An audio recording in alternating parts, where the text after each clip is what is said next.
Of the show for today. We're talking to Vice Mayor Howard Gentry, Jr.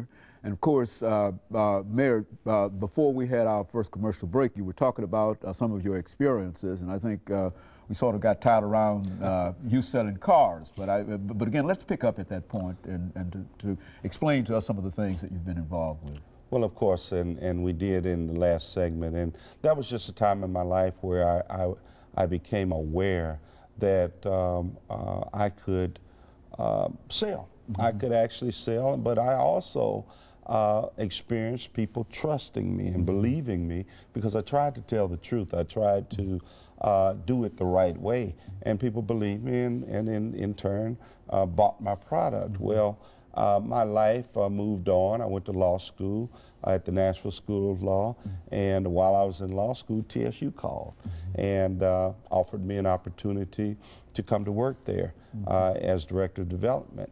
And so I had been working in the courts for Judge Schreiber as a law clerk and a court officer, and he told me I should go. Mm-hmm. And so I went and spent 15 wonderful years mm-hmm. there as an employee and had the opportunity to serve in many positions, mm-hmm. Executive Director of the TSU Foundation, mm-hmm. Athletics Director, mm-hmm. Assistant Vice President for Development, Associate Vice President for Technology, mm-hmm. and Administrative Services. And it was just a very awesome time there. Mm-hmm. And that's over the period of years I developed. Mm-hmm. And then all of a sudden, I had this desire to do more.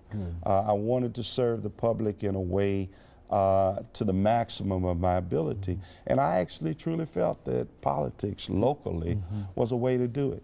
And mm-hmm. so I ran for councilman at large, mm-hmm. and I won a historic race. Carolyn Tucker mm-hmm. and I were the first African Americans mm-hmm. To win. And then I was the chair of the Budget and Finance Committee mm-hmm. My second year, and then I ran for President Pro Tem in my third year, mm-hmm. and I was successful. And then all of a sudden, circumstances mm-hmm. Occurred where I became Vice Mayor mm-hmm. Pro Tem, mm-hmm. and I served that for a year. Then I had to run for the office, mm-hmm. had a very tough race against two of my colleagues. Mm-hmm. I was able to win the vice mayor's race. In the next term that I ran, I had no opposition. And so I'm in my last term now. And as circumstances have it, Mayor Purcell has announced that he is not going to run a third term.